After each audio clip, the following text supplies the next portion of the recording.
Hey guys, welcome back to the channel. Welcome to another video. We are going to be talking about the Ole Solskjaer situation at Manchester United. Are you Ole in or Ole out? It is the most controversial and diverse topic in football right now, I believe. And after yesterday's performance from Manchester United away against Leicester, in which Leicester beat United and ended their unbeaten away run, it has obviously thrown another wave of pressure over the Norwegian manager, and I just wanted to kind of talk about it and get my thoughts out there from the perspective of not only a rival fan, but I'm also going to try and look at this situation through the point of view of a non-rival fan, a neutral, or even slightly more of a Manchester United fan's perspective. So we're going to be trying looking at it from a fair angle.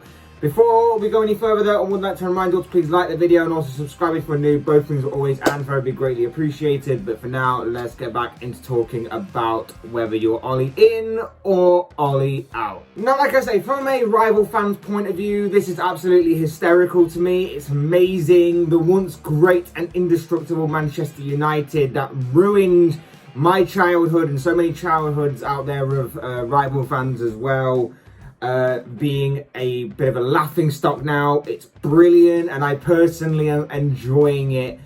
But for the sake of this video, like I said, I'm going to try and look at it from a neutral fan's point of view. I'm going to try and look at it through the eyes of a neutral fan. Like I say, this is a topic that has caused much stir and for almost the entirety of his managerial career at Manchester United. This season was seen as being make or break for Ole. There are no more excuses now. This campaign should be the season they're not only in a title race and competing for the Premier League title, but they are also to acquire some form of silverware regardless of what that may be. And so far this season, we may be only 8 games into it, but their title challenge doesn't seem to be in a good position right now, and they're out of the League Cup. And their Champions League run actually does hang in the balance, despite the fact we're only 2 games into the club football's biggest European club cup competition. Yesterday, more pressure was added. United lost 4-2 to Leicester, like I mentioned earlier, which brought yet another wave of pressure ushered over the Norwegian, especially after recent losses to both Young Boys in the Champions League and Aston Villa in the Premier League, as well as draws in the Premier League to the likes of both Southampton and Everton. And with huge games coming up, I'm talking really big and huge games coming up in the next month or two, with Champions League games on the horizon as well mixed in, it doesn't look great for Ole Solskjaer. They've got games against fierce rivals Liverpool and Manchester City, as well as tricky games against Tottenham and Chelsea as well. Things don't look great for the United legend, and the worst case scenario is that a Champions League exit is set to come up in the next several weeks or so at the group stage phase, and then their title challenge goes up in flames completely if obviously the worst is to come to the worst for United. Following the results, Solskjaer's team selection and tactics were once again called into question following yesterday's defeat. Why did he throw Harry Maguire straight back into the squad when he said himself that he had only returned from injury and his first training session back was a day before the game yesterday? As well as that, how could he not figure out how to break down a stubborn Leicester side and resorted to going long ball against them? Seriously, a long ball United side is not something we've become accustomed to seeing down the years, but that is exactly what they resorted to yesterday. And like I say, as funny as it is to watch from the outside looking in, it's still pretty baffling and confusing from a football fan's point of view. The truth is, as we all know, that the problems at this club go beyond the players and beyond the Solskjaer. This club is obviously rotten to the core, from the ownership down to the players and everything that I've just mentioned. If you are to believe, of course, some of the rumours and reports that are definitely coming out, then make your own judgment on how this club is run and how this club obviously feels from the players upwards. It wasn't too long ago that United supporters were storming Old Trafford in protest of the Glazers, and as a reaction, the money was spent this summer. They finally got the Jadon Sancho deal done after over a year of negotiations. They brought in a world-class defender in Rafael Varane, and of course they brought home the return of one Cristiano Ronaldo.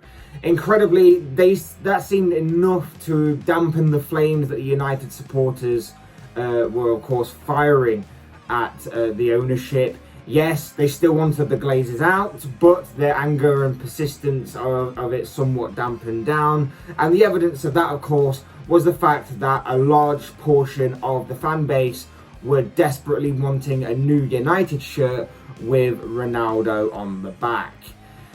So the majority of the pieces are there. Now you just need the guy to put it all together and turn it into silverware or a league title challenge. But simply put, Solskjaer isn't good enough. We've been saying this for a long time now. The transfer window and the activity that United put together within it was enough for people to believe that United had a great enough chance of putting together a strong title challenge or going on to have a good cup run or something along them lines. And on paper, realistically, they should be right in that, in what they're saying there. But so far, it hasn't quite panned out that way. And unless something big changes, it doesn't look likely that that will happen in the future either. Now, being a Liverpool fan, having seen our squad do very little in the transfer window, it was funny seeing everybody overlook us before a ball was even kicked this season, that our title challenge wasn't to be taken as realistically or as properly as, say, a United's title challenge. I personally believe that our squad is better, and a large part of that is down to the manager elevating the players to be better than what they actually are, particularly our outside players, our fringe players, so to speak, in our squad depth and our reserves. Solskjaer clearly doesn't have the same level and managerial and coaching ability of a Jurgen Klopp, and that's why I believed that United's title challenge, while should be considered, wasn't legitimate enough and certainly not above the level of Liverpool's title challenge or title chances. And it's because Solskjaer cannot handle the pressure, cannot handle the expectation, and simply isn't good enough and definitely isn't better than Jurgen Klopp. So that's why I found it completely baffling that people were overlooking Liverpool's title chances over United's just based on transfer activity alone. So I may be looking at it from a bit of a biased point of view, but a lot of people, and including myself obviously, have been saying for a while that he's not good enough to take United to where they want to be. He's done good in some aspects of his job and time there at United. He's done good to rebuild the squad, especially from the poor eras of both Louis van Gaal and Jose Mourinho. The squad is in a good position for a better manager to come in and make a few tweaks and put some shine onto this squad before they can really go on and get to that next top level that, of course, United fans want to be at. But the fact is, he's upgraded his squad from the one, obviously, he first took charge of, and the standard of football is poorer. How can you go from having worse players and playing slightly better football to this era now where you've got better players, but still playing poor football? It doesn't make sense. It's extremely basic, and he's relying too much on individual moments from the likes of Bruno Fernandes and, of course, more recently, Cristiano Ronaldo to carry him through certain games. And with a tough run of fixtures coming up in the coming games, if they're not careful, their season could pretty much be over before it's even really begun. And it's not just the poor standard of play, but it's the coaching as well. Every week, United are conceding goals and making basic mistakes time and time again. It's the same mistakes that are happening every single week. The players need to take some responsibility too, there's no doubt about it. I'm not completely throwing the blame on Solskjaer here. But if it happens this regularly, you've got to look at the coaching and management of this team and ask why this is happening. As it just isn't good enough. It's not good enough, the coaching of this club. Whether it's defending from set pieces or a lack of identity and presence in the midfield, poor tactics are a major downfall of Solskjaer and have been for the majority of his United management career. Just look at the Europa League final as another example of that, where Unai Emery, he basically out-thought him, out-tacticked him, or however you want to put it. And it's become clear now that no matter what team he selects, there are problems. No matter what combinations of players that Solskjaer selects within his defence, his midfield, there are problems there. There are issues and mistakes to be found within any combination, within any team selection that Solskjaer puts out there. I fell into the trap of mainly pinning most of the blame on the likes of McTominay and Fred. From the outside looking in, that's what all I saw as being a problem. But in the couple of past games, you've got to say, like, it doesn't matter what team he puts out. It's the same. It's always the same kind of problems, the same kind of midfield and defensive issues, and selections are being made, and they're becoming very, very repetitive.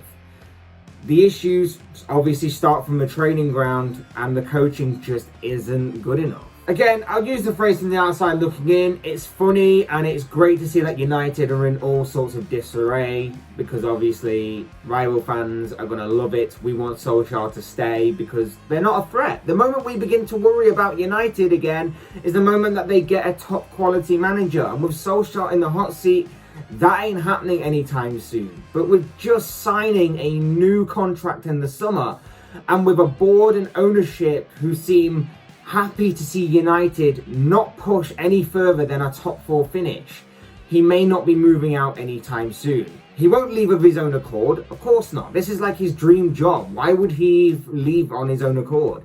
He ain't giving it up without a fight. He's only leaving by getting fired. Something that, until top 4 is mathematically impossible to achieve, won't happen in my opinion. But that's enough of me being a neutral fan on this and looking through the eyes of even sort of slightly a Manchester United fan, I guess.